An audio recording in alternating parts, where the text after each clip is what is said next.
Alors nous sommes aujourd'hui donc lundi, lundi c'est ça, on est le 11 qui se lève et nous sommes arrivés d'Af Mem Zayin, de Nida Mem Zayin. Il nous restait les deux dernières lignes de Mem Vav Amud Bet Hachena Mem Estabra. Nous avons hier montré que Rabbi Yossé pensait que la trauma aujourd'hui c'est Hiyuv de Rabbanan de Hachamim. Et donc on avait parlé qu'un garçon qui est dans la 13e année avant la bar mitzvah, ce qu'il appelle Moufle Samoukli Ish, il est aussi Hayam de Rabbanan, c'est pour ça qu'il pouvait prélever. Et la Gemara amène la preuve, voilà, donc je te amène une preuve comme quoi Rabbi aussi pense que la trauma aujourd'hui c'est des Rabbanan. Détania, la Braïta dit comme ça. Si quelqu'un il a une pâte, il s'est mélangé avec la farine de trauma. Et donc nous on sait quand il y a 1%, enfin quand il y a 100 fois le volume de trauma, il est batel. Moins, c'est pas batel et c'est considéré comme trauma, on ne peut pas le manger, ça s'appelle dema. Ou bien, ou bien quelqu'un, il avait une pâte et il a mis de la levure de trauma dedans, et donc comme la levure de trauma, elle a fait gonfler le pain, alors c'est aussi donc interdit comme trauma. La Gemara dit là-bas, hayevet bahala. Ça veut dire que, bien que c'est dema, normalement la trauma, une pâte de trauma, on ne prélève pas la hala, elle est déjà kadosh, mais comme celle-là, on la considère plutôt comme hol, même s'il y a une mélange de trauma dedans, on a dit hayevet bahala, elle est hayevet quand même bahala. Pourquoi? Il dit parce que le mélange, quand on dit il s'est mélangé, dans la Torah, c'est 1 sur 2, c'est batel. C'est Hachamim qui ont dit il faut qu'il y ait 100 fois plus. Donc c'est pour ça qu'ici aussi, on vérité, mais Drabanan, c'est hol. C'est pour ça qu'on dit hayevet bahala comme une pâte normale. Elle n'est pas rendue tmea si un tvolium la touche, comme d'habitude, un tvolium qui touche une trauma, il la rend pas soul. Ici, non. Ce sont les paroles de Rabbi Meir et Rabbi Yehuda. Mais Rabbi Yossé et Rabbi Shimon, eux, potrin min ha'hala. Ils disent que cette pâte-là, elle est pato de hala. Ça veut dire donc qu'ils considèrent ça comme, donc si c'était une trauma, un petit peu on va dire comme ça. Seulement les haramim disent pour on suppose que Mandema tolma de oraita, hala de oraita. Mandema tolma de rabanan, hala de rabanan.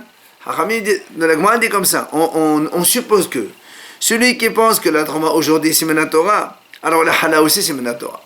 Et celui qui pense que le parlement de la Torah aujourd'hui c'est des haramim, alors là aussi la hala des haramim. Et donc avec cela, la Gemara dit comme ça. Et Ahmad Bishlama Kasava Rabbi Yossé hala bazmanase de rabanan.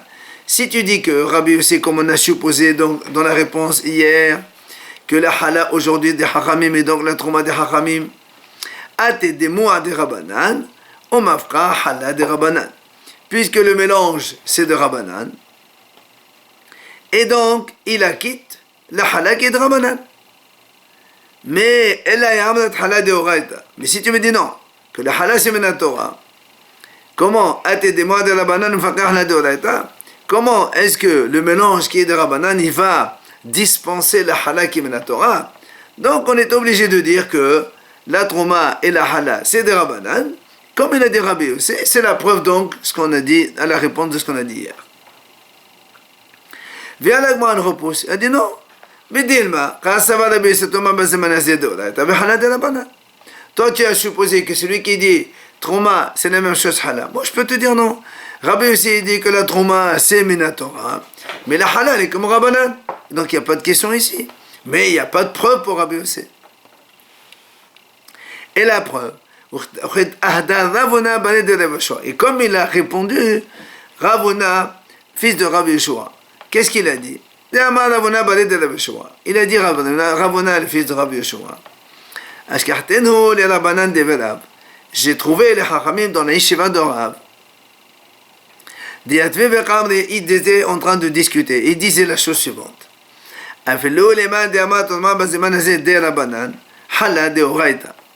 Ils ont dit, même si celui qui pense qu'aujourd'hui la Torah c'est des Rabbanan, la hala c'est Torah.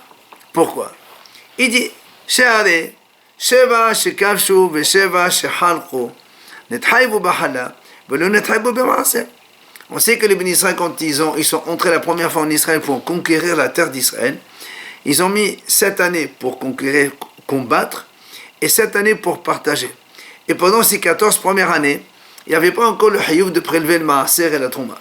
Par contre, ils étaient déjà hayav de prélever la hala. Pourquoi? Parce que dans la Torah, à propos de la hala, c'est marqué, le passage qui dit comme ça, Bevo achem el haaras. C'est-à-dire, dès que vous entrez dans la terre d'Israël, il faut prélever la hala. Donc, ils étaient obligés de prélever la hala. Mais dans le maaser et la trouma, c'est marqué, Kitavo, lorsque vous venez, c'est-à-dire quand vous conquérissez complètement. Ça, c'est ce que disait le Hachamim là-bas. Va amin alo ana, et Ravuna, il dit, moi je leur ai dit. Le contraire. Même celui qui pense que la trauma aujourd'hui c'est Minatora, la Hana, elle est quand même des Hachamim. Pourquoi? Il dit, parce que Détania, il y a une braïta qui dit, et Vivoachim, si tu prends le passage de Vivoachim, c'est-à-dire dès qu'on a mis le pied dans la terre d'Israël, on doit prélever la Hana, Yachol, Mishnechnesu, la Shnaim, Mushasham et la Gelim. Est-ce qu'on va dire dès qu'il y a 2 ou 3 explorateurs qui ont mis le pied dans la terre d'Israël, il y a déjà Hayouf de prélever la Hala, donc ceux qui sont entrés, les premiers, les deux Meraglim par exemple. Il dit donc c'est pour ça que le Torah est Bevoachem, ça veut dire qu'il faut que tous les Juifs s'entrent en Israël. Là, il y a Hayouf Hala. Minatora. Mais pas quand il y a une partie seulement. Mais comme et comme après il y a eu la destruction de Beth Amikdash, ils ont été exilés à Babel. Et quand ils sont rentrés la deuxième fois, ils ne sont pas entrés entièrement, totalement les Bnei Israël, parce qu'avec Ezra, il y a beaucoup qui sont restés à Babel. Donc ils sont restés qu'une partie. C'est pour ça qu'aujourd'hui, la halal est des Rabbanan. Donc tu vois bien que Ravuna, il pense que celui qui pense que la Torah de la Torah, la halal est des Rabbanan. Et donc on n'a pas de preuve que ce soit Rabbi Yossé, enfin une preuve pour Rabbi Yossé qui a dit que la Trauma aujourd'hui est des Rabbanan. Maintenant, on revient à notre sujet de Nida, donc, concernant la femme. La Mishnah dit, Mashal Mashu Hachamim Ba'isha. Hachamim, ils ont donné une sorte d'anecdote concernant une femme. Entre la petite fille, la fille entre les deux, et la femme, donc adulte à part entière. Ils ont dit Hachamim, Paga, Bohal, Vetsemel. En fait, tout ça, c'est l'image de on dit donc la figue quand elle est complètement non mûre, après elle commence à mûrir, et après elle devient mûre complètement. Alors la Mishnah explique, Paga Oda Tenoket, ça veut dire quand elle est complètement non mûre, c'est une petite fille, moins de 12 ans, on a dit il n'y a rien du tout. Après la Mishnah dit, Bohal, c'est quoi? Elou Yemene Oreha. Ce sont donc la fille quand elle est jeune, c'est-à-dire elle a 12 ans, entre 12 ans et 12 ans et demi, c'est la jeune fille, Na'ara on appelle ça. Bazo, ces deux stades-là, petite ou jeune fille, Amro, les Chachamim ont dit, Avia Zakai b'mse'ata u'ma'ase'ada u'b'hafarat nedareha. Donc son père, il est Zakai, c'est-à-dire donc il a droit. Donc si la petite fille trouve des objets, donc ça revient à son père. Si elle travaille, c'est son père qui prend l'argent.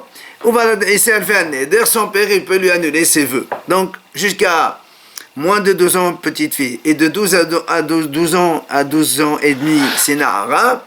C'est donc c'est le père qui est donc qui a autorité entière sur sa fille.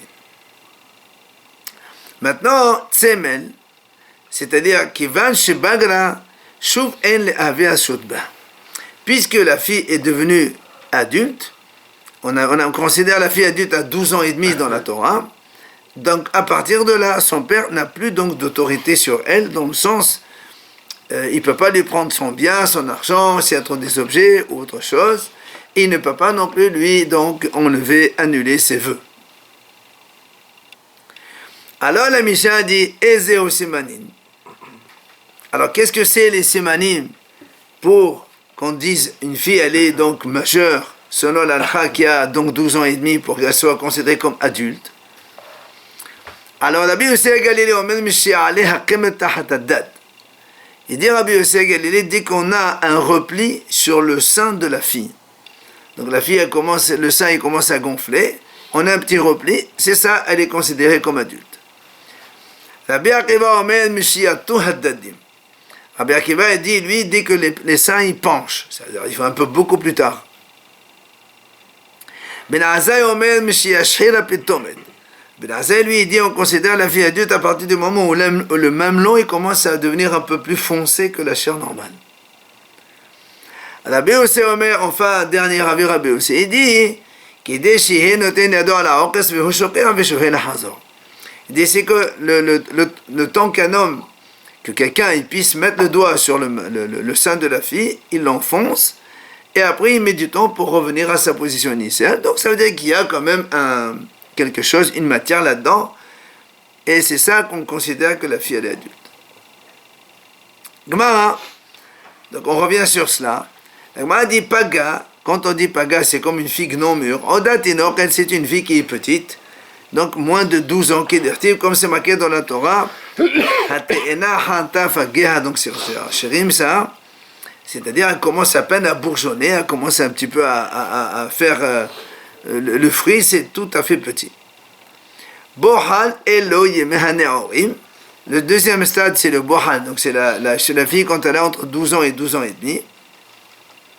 Comme d'ailleurs on a vu dans une Mishnah qui dit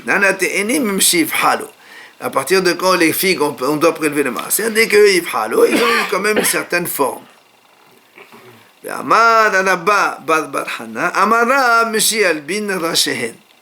Il a dit donc Rabba Barhana, c'est quoi Yifhalo? C'est-à-dire dès que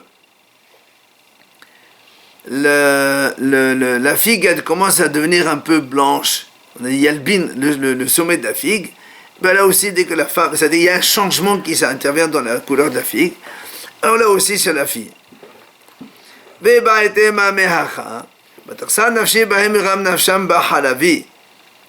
Un autre passage qui dit Bahala, ça veut dire elle commence à grandir. Enfin, Tsemel, c'est quoi Tsemel? C'est-à-dire, c'est un peu les mots de Yasta Melea, elle est sortie pleine, ça veut dire que la fille, elle est bémette, adulte, elle a les seins formés, et donc elle est complètement majeure. Maintenant, l'Agma revient sur les différents avis. On a dit, c'est quoi les simanim chez donc la fille?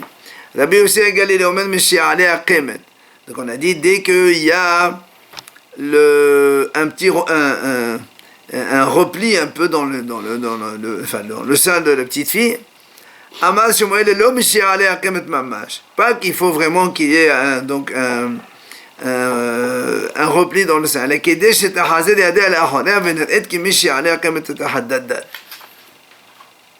Il dit de quoi quand elle fait passer sa main vers de bas en haut, et on voit comme s'il y avait donc quelque chose qui fait donc évidemment une petite saillie, c'est ça le sein. Et la Gemara raconte, Shmuel badak be'amate.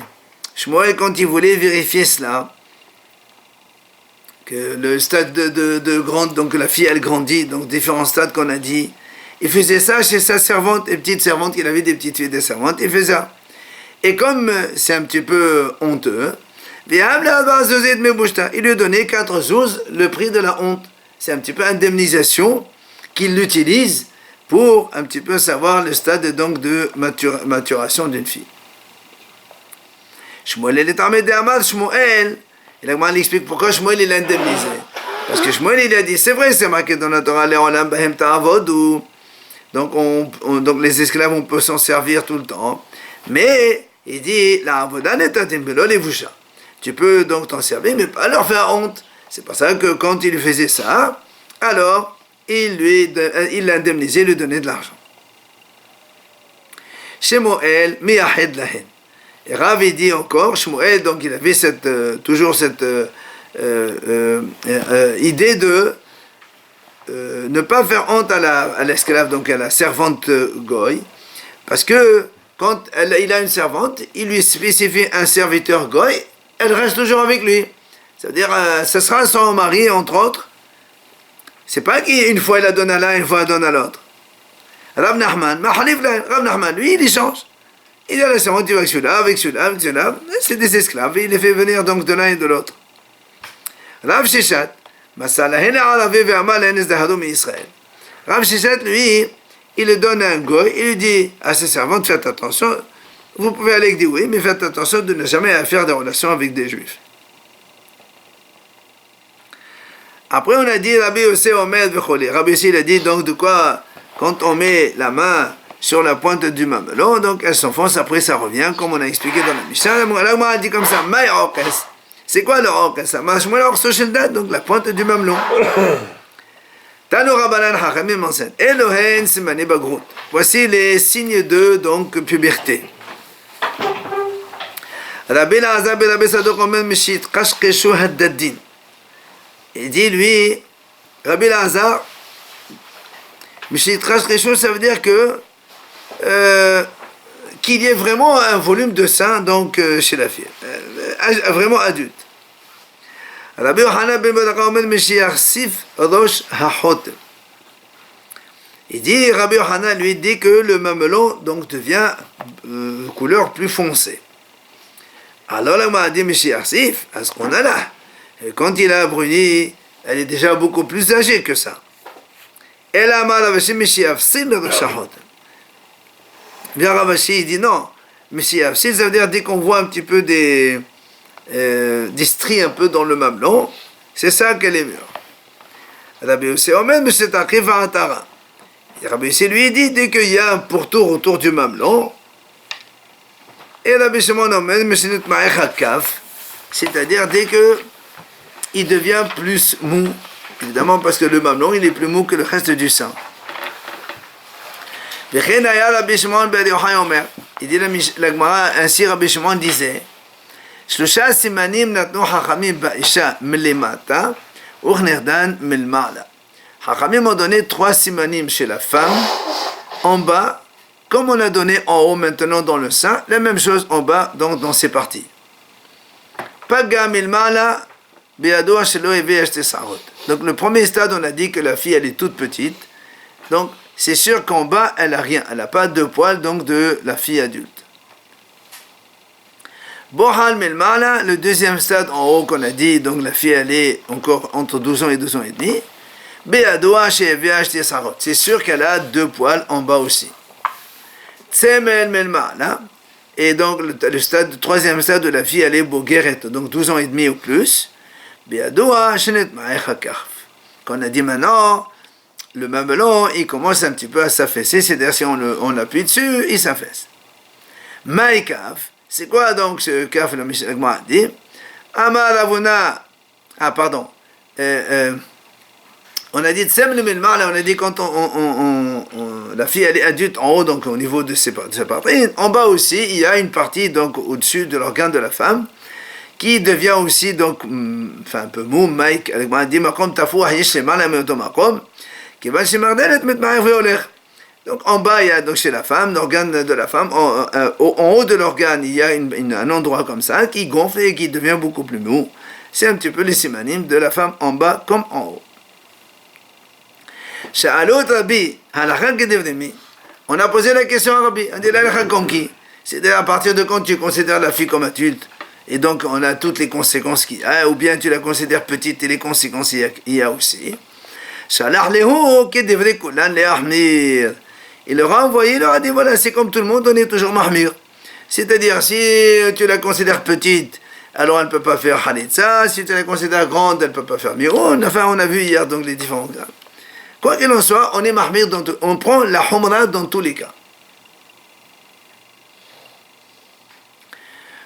Rav Papa et Rav Hina balé de Raviqa. La Gemara ramène que Rav Papa et Rav Hina, le fils de Raviqa, had matni aha, had matni aha, c'est sourdit.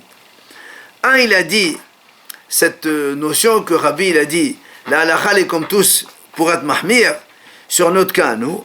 Et un, il a dit non, cette notion que Rabbi il a dit, on est halakha comme tous pour être mahmir, sur un autre cas complètement différent, qui parle d'autre chose. C'est quoi autre chose? Moi, a dit hatser sourit. C'est une hatser, une cour, qu'on appelle sourit. Alors, justement, la Gemara ramène ici d'Itnan. Donc, quelle est la cour qu'on appelle Hayev de Maaser? Rappelez-vous, on a dit que quand un homme il a une récolte, qu'il la rentre chez lui à la maison, dès qu'il la rentre chez lui à la maison, alors Hayev de Maaser. Alors, s'il la rentre dans sa cour, dans certains cas, la cour elle est considérée comme la maison, et c'est Hayev de Maaser déjà. Et la Gemara dit là-bas, dans la Mishnah, c'est marqué, Ditnan, c'est quoi Hayev de Maaser? Donc, qu'est-ce qu'on appelle Hatzer? Donc, on est Hayev de Maaser dès qu'on a fait rentrer la récolte là-bas. Rabbi Shimon Omer, Hatzer Asodit, Shakelim Nishmanim Betocha. Il a dit Rabbi Shimon, c'est une cour, on appelle Tsorit, c'est-à-dire Hakelim Nishmanim Betocha. Donc, ce que tu mets là-dedans, c'est gardé. Ça veut dire, il y a un gardien, ou il y a une clé, tout est fermé, et donc c'est bien fermé, c'est bien gardé, c'est comme la maison, dès que tu amènes la récolte là-bas, il faut Hayev Maaser. Alors, la Gemara dit, Ma Hased Asodit. Qu'est-ce que c'est Hased Asodit? Pourquoi on l'appelle comme ça? Il dit, Amad Rabba Barbahanan Rabbi Yohanan. Il vient donc Rabba Barbahanan, au nom de Rabbi Yohanan, il dit, Sheken Betsur, Moshiven Shoman al Peter Hased. Parce que dans la ville de Tsur, c'est pour ça qu'on appelle Tsurid. Donc, quand il y a une cour, on a toujours un gardien. Comme aujourd'hui, dans les résidences, il met un gardien juste devant, comme ça, personne ne rentre d'étranger. Rabbi Akiva il dit comme ça. S'il y a une cour, que un il ouvre, un il ferme, c'est-à-dire un peu n'importe qui il fait ce qu'il veut, il n'y a pas quelqu'un qui garde bien comme il faut, P'tora. Ici, donc même si tu rentres à raconte là-bas, tu n'es pas encore Hayev de Maaser. Parce que pour être Hayev de Maaser, il faut que ce soit une maison gardée, quelque chose de fermé. Rabbi Nehemiah Omer, Kol she'en adam bosh le'echol betocha Hayev. Rabbi Nehemiah dit que toute cour dans laquelle un homme ne serait pas gêné de manger là-bas. Avant les gens, ils ne mangeaient pas devant les autres. Il te dit donc, il est dans la maison, si personne ne le voit, ça ne le gêne pas de manger. C'est-à-dire que mais si n'importe qui peut rentrer dans la cour, ils ne mangeraient jamais les gens comme ça. Les restaurants, ils n'y avaient plus, avant, ça n'existait pas avant. Et donc, quand ça ne gêne pas les gens de manger, c'est Hayav, on est dans l'intimité, c'est fermé. Rabbi Yossi Omer, Rabbi Yossi donne un autre paramètre. Il dit, s'il y a une cour dans laquelle un homme il rentre et personne ne lui demande quoi que ce soit, il dit, qu'est-ce que tu veux ici? Ça veut dire que c'est un peu libre à tout le monde. Là, c'est pas tout, on ne fait pas le maaser dedans. Rabbi Yehuda Omer, c'était Hazerot Zo Lifnim Memezo. Rabbi Yehuda dit, si on a deux cours, une à l'intérieur de l'autre, celle qui est dedans, évidemment, elle est parce que c'est intérieur, et celle qui est à l'extérieur, elle est p'tora, parce que donc c'est réservé, c'est un petit peu donc commun à tout le monde, c'est comme une sorte de résidence avec une cour centrale. Et c'est là où la Gemara dit, on a posé la question à Rabbi, c'est là la Khalikom qui, et là aussi il a dit, Amaleu, halakha qui devrait kula le'ahmir. Là aussi, il leur dit, on est à Mahmir dans tous les cas. C'est-à-dire dire qu'il y a un siman comme ça, là, on va dire donc, Hayav de Maaser. C'est ce que on a vu comme Mahlok dans Rapapa et Rabhena Badi de Ravecha. Mishnah suivante, Matiti. Bat Esrim Shana Shelo Hevi Ashti Sarot. T'avais les ayah chez Bat Esrim Shana Ve Ayanonit, le Honeset de l'homme Yabemet. La Mishnah dit comme ça. Si une fille, elle a 20 ans, et elle n'a pas de poils. Alors, qu'est-ce qu'on fait? Alors, elle amène une preuve comme quoi elle est vraiment âgée de 20 ans. Et auquel cas, comme elle n'a pas de poils, on va la considérer comme une fille ayalonite, c'est-à-dire une femme qui ne peut pas avoir d'enfant parce qu'elle n'a pas de matrice, parce qu'il y a un défaut donc interne. Et donc, comme cette femme-là ne peut pas avoir d'enfant, le holet, elle ne fait pas de halitza, ni de hiboum. Parce que dans la Torah, c'est marqué... à propos du hiboum, Chachamim disent quand est-ce qu'on fait hiboum, c'est quand la femme elle est apte à enfanter. Mais si c'est une ayalonite qui donc a un défaut donc organique qui fait qu'elle ne peut pas enfanter, qu'elle a des problèmes comme ça, alors on ne fait pas de halisan et de hiboum.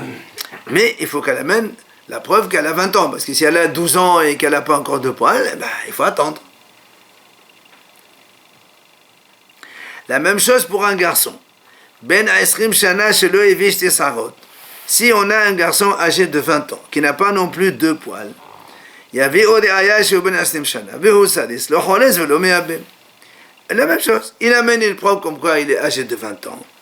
Et alors, si après 20 ans il n'a toujours pas de poils, ça s'appelle saris. En français on dit un eunuque, c'est-à-dire quelqu'un qui ne peut pas avoir d'enfant, donc c'est comme si il était castré. Et donc, là aussi, le Khalis, il ne peut pas faire ni Khalis, ni Iboum, puisqu'il ne peut pas donner une descendance à la femme de son frère. Donc ça ne sert à rien de faire Iboum. Elo devrait Beth Hillel. Ça, ce sont les paroles de Beth Hillel. Beth Shammai omrim, c'est basé ben 18. Beth Shammai disent non, c'est pas à 20 ans, c'est à 18 ans. Que ce soit la fille ou le garçon, dès qu'ils ont 18 ans, ils amènent la preuve comme quoi ils ont 18 ans et qu'ils n'ont pas les deux poils, on les considère comme ayalonites ou le garçon saris, avec les conséquences qu'on vient de donc citer. Rabbi Eliezer Omer, bien Rabbi Eliezer, lui, il fait un compromis entre les deux. Hazara qui devrait Beth Hillel, והנקבה כדברי בית שמאי שהשם ממהרת לבוא לפני האיש. Il dit le Rabbi Eliezer, pour les garçons, c'est comme Beth Hillel, c'est-à-dire 20 ans. Donc, à partir de là, on le considère comme saris s'il n'a pas de simanim. Et la nekeba, c'est 18 ans comme Beth Shammai. Pourquoi? Parce que, comme on a vu que la fille, elle est plus mature avant, elle est pubère avant le garçon. Donc, c'est pour ça que Rabbi Eliezer a dit, comme Beth Shammai, à 18 ans, la fille, à partir de 18 ans, on la considère comme ayalonite si elle n'a pas de poils en bas. Alors, ça, c'est la Mishnah. Gmara Udmin, la Gmara vient objecter. Pourtant, on a une braïta qui dit, אחד לי בן 9 שנים ויום אחד, ואחד לי בן 20 שלא יבש תסערות. La braïta dit là-bas, soit un garçon de 9 ans et un jour, qui a eu une relation avec la Yevama. Ça veut dire que son frère, il est mort, il n'a pas laissé d'enfant, et sa femme, donc il faut faire Yiboum. Et ce garçon de 9 ans, il a été avec elle. Ou encore, un frère qui était âgé de 20 ans et qui n'avait pas deux poils. La même chose.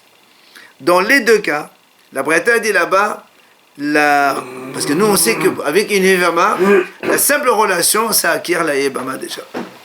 Alors il dit, c'est la relation de l'un de ces deux-là, l'un ou l'autre, ça ne vaut pas relation. Il peut faire Yiboum à 9 ans? Non, normalement on attend qu'il grandisse, mais s'il a fait une relation, il acquiert quand même. À 9 ans. A posteriori, à partir de 9 ans et un jour. Qu'est-ce qu'on voit ici? Donc tu vois bien que puisqu'on a dit la même chose, un enfant de garçon de 9 ans et un jour et celui de 20 ans, ils ont le même statut. Donc ça veut dire qu'il faut attendre. Peut-être qu'il va grandir, il va amener encore. Comment toi tu as dit à 20 ans, ça y est, les saris?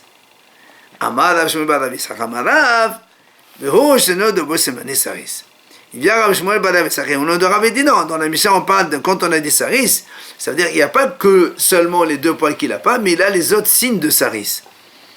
Les autres signes de saris, il dit, ici Rashi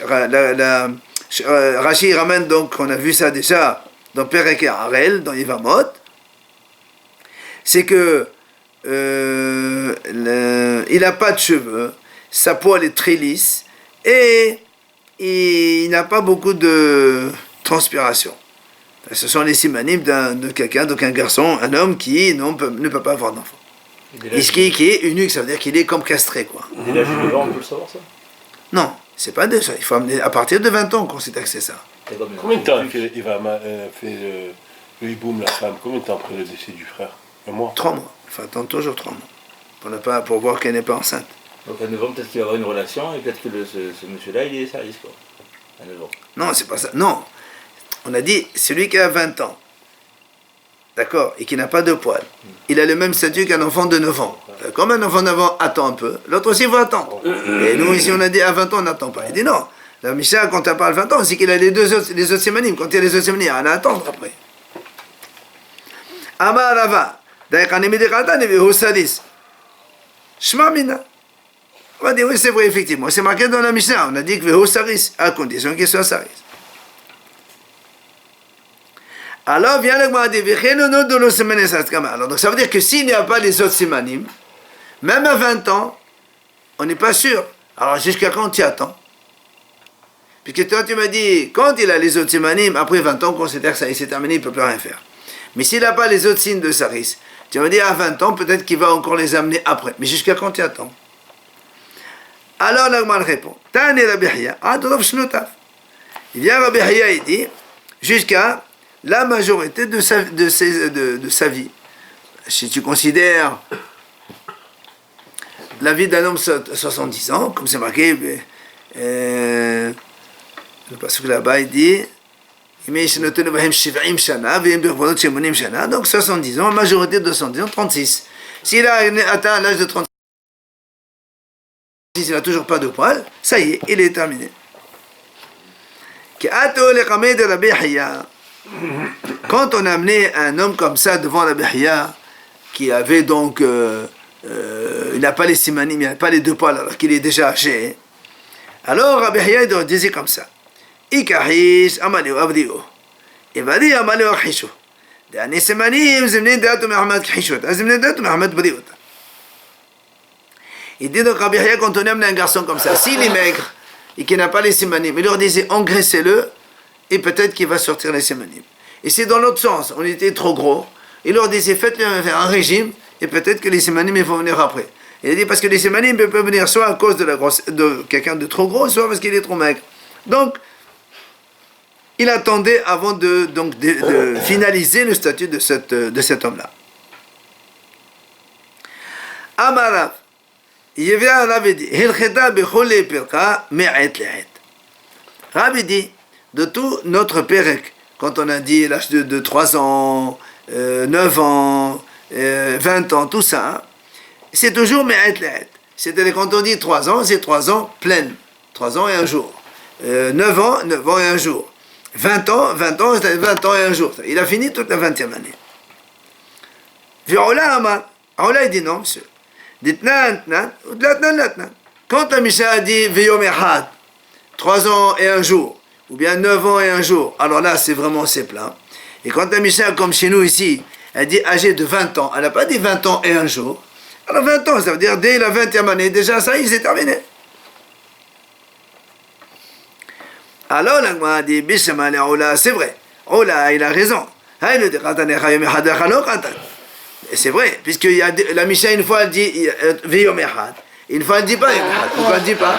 C'est que la Mishnah elle-même, elle fait une différence. Des fois, elle exige qu'il y ait 3 ans pleins, et donc elle dit 3 ans et un jour. Et quand la Mishnah n'exige pas, elle dit 20 ans. 20 ans, ça veut dire qu'on n'est pas obligé que ce soit plein. Elle a les Rav, l'itne. Mais selon Rav qui a dit dans tous les pérèques, c'est la même chose. Alors pourquoi une fois on dit, une fois on ne dit pas? La Mishnah, elle dit tout le temps, elle ne dit pas tout le temps. Ve'od. Encore une autre question.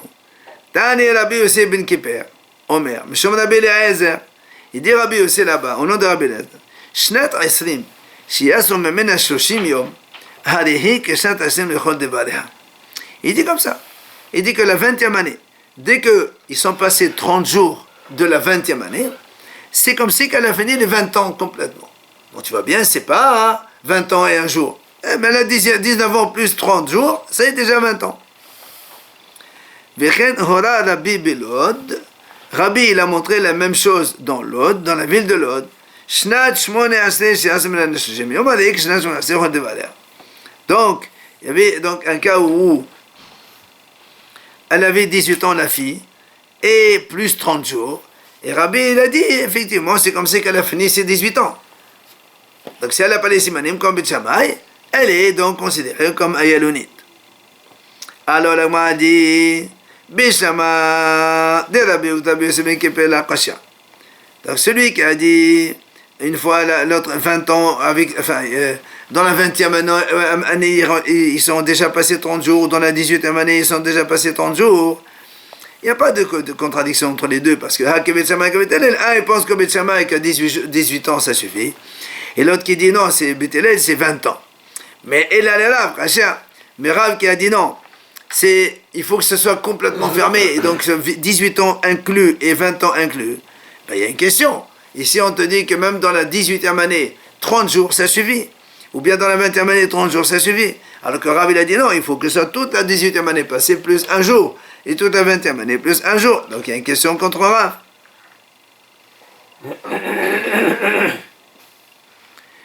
Alors l'Agma a dit c'est vrai.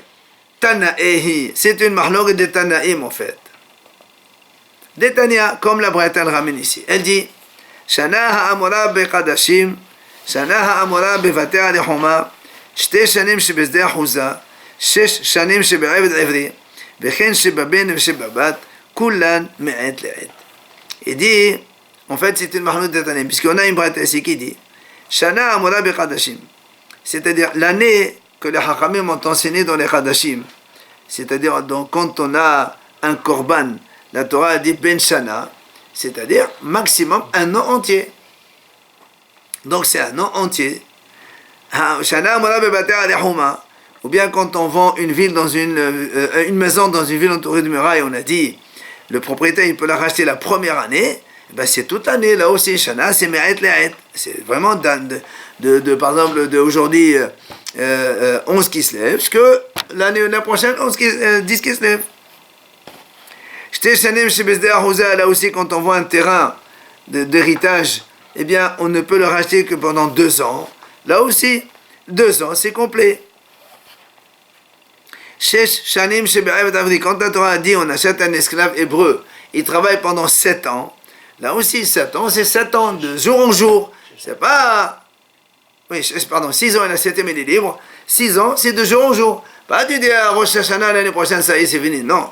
Il est rentré le 11 qui se lève, il sort le 10 qui se lève l'année prochaine. Il ne sort pas premier Tishri. Wechen, Sheba Ben ve Sheba Bat. La même chose a dit donc la Breta. Quand on a parlé de 20 ans, ici, dans le garçon, dans la fille, qui ont atteint l'âge de 20 ans et qui n'ont pas les simanim, alors on dit qu'il est ayalonit au saris. Là aussi, kulan, me'et le'et. Tout ça, c'est 24, donc 20, ça veut dire qu'il faut qu'elle finisse l'année complètement. Maintenant, la Gemara, elle va nous détailler chacun de ces éléments avec la preuve dans la Torah. Alors elle dit, quand on a dit dans les korbanot, il faut 1 an. Qui t'a dit que c'est 1 an de l'agneau? Peut-être 1 an. Quand il arrive le Rosh Hashanah, c'est terminé. Ah, keves ben shenato.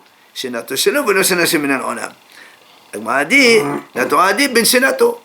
Un agneau âgé de 1 an, mais c'est une année à lui. C'est pas l'année du calendrier. Donc il faut bien une année pleine, anniversaire de l'agneau. Après, le deuxième cas, Shana Amola Bebate Alehoma, quand on a dit que quelqu'un il vend une maison dans une ville entourée de murailles, il peut, ce monsieur qui l'a vendu, il peut la racheter seulement la première année, après elle devient Hadita, donc l'acheteur. Là aussi, d'où tu sais que c'est une année entière? Il dit parce que c'est marqué à Markra, Ad Tom Shenat Mimkaro. Mimkaro, c'est-à-dire la vente à lui, l'année de la vente, pas l'année de Rosh Hashanah.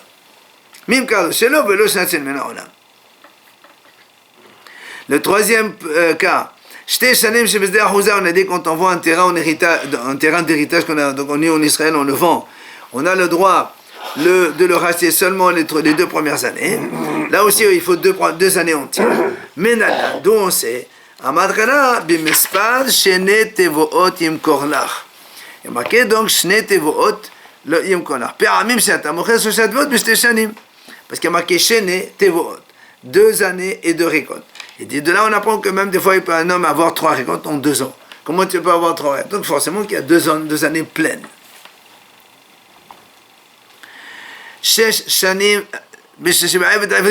Quand on a dit 6 ans dans l'esclave hébreu, d'où on sait qu'il faut que ce soit des 6 années pleines. Il dit Amarkana, parce que dans la Torah c'est marqué 6 ans il travaille. Bon, dans la Torah c'est marqué, et la 7e il est libre. Mais non, on dit comme ça, 6 années de travail et la 7e. Ça veut dire quoi? La 7e aussi il doit travailler. Pardon. Oui, ça veut dire que des fois, si on, par exemple, je l'ai acheté le 11 qui se lève, comme aujourd'hui, donc il va travailler pendant 6 ans. Normalement, à Tishri, ça s'arrête, mais à Tishri, ça commence la 7e année. Et ça veut dire que même la 7e année, il travaille partiellement jusqu'à date anniversaire. Donc forcément, on finit l'année. Après, on a dit chez Baben ou chez Babat, on a dit aussi dans notre cas, nous, dans tout ce qu'on a dit comme l'âge d'un garçon ou d'une fille, 20 ans, c'est à partir de l'âge complet du garçon et de la fille, et non pas donc selon le premier Tishri. On a dit aussi, donc on va donc considérer ça une année pleine et non pas donc partiellement. La date de naissance, absolument, date de naissance. Alors, le dit les Maher donc qu'est-ce que ça va nous amener comme conséquence? Donc, c'est la suite de l'agma, on verra ça demain, c'est dur.